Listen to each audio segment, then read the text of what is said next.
comment est-ce qu'il faut préserver les touristes de ce fléau-là?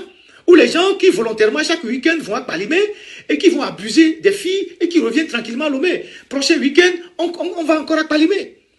Donc, le préfet, le maire, les autorités coutumières, les chefs qui sont dans les quartiers, les CDQ, même les jeunes, il faut vous organiser pour mettre fin à ce phénomène. Il faut démanteler ces réseaux de proxénètes. Ils sont là, vous les connaissez à Palimé. Les réseaux qui placent les filles dans les hôtels quand les gens viennent. Vous les connaissez. Et ces filles, demain, qui vont ramasser des maladies, qui vont transmettre à leurs copains, leurs copains aussi vont transmettre à d'autres copains, puisque l'infidélité est devenue la norme dans nos pays, mais les maladies vont se propager. Je suis curieux de savoir s'il faut faire une étude détaillée, quel est le taux de VIH dans la zone de Palimé. Je suis curieux de le savoir. Il y a 20 ans, quand je travaillais dans ce domaine-là avec un frère pasteur, on avait des indicateurs précis. Mais bon, il y a longtemps que je ne travaille plus dans ça.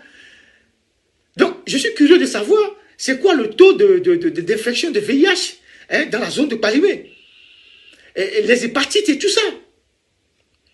Donc, moi, j'interpelle les autorités de tout rang, de tout grade. Et j'interpelle les populations de Palimé. C'est vrai que ceux qui viennent, ils peuvent être inconscients, mais ceux qui sont dans la localité, ils doivent créer quelques réseaux de surveillance.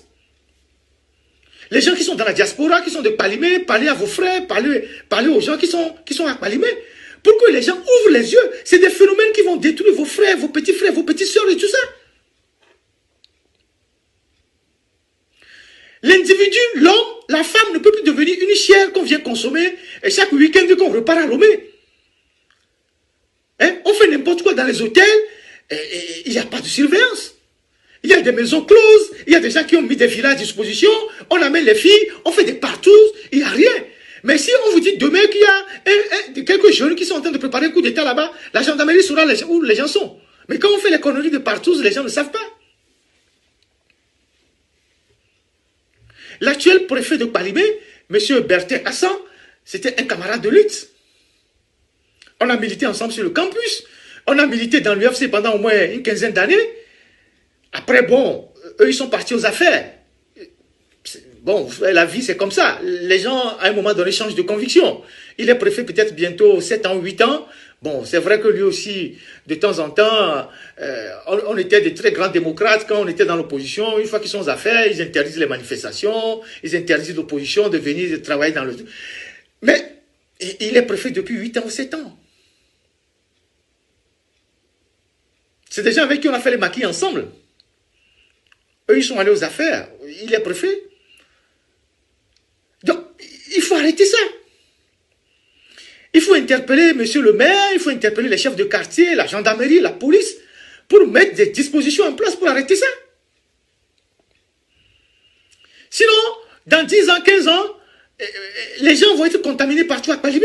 Et puis en plus, vous n'aurez même plus d'élèves, des enfants, des filles de valeur vierges et tout ça. Les gens sont en train de détruire les enfants des gens.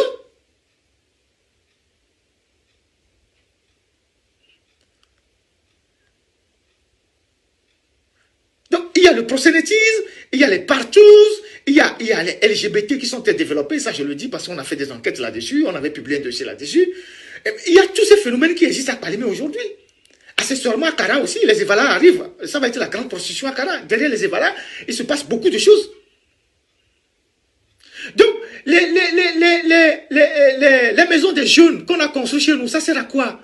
Parce que quand vous n'avez pas de structure pour permettre à la jeunesse de se valoriser, de s'éclore,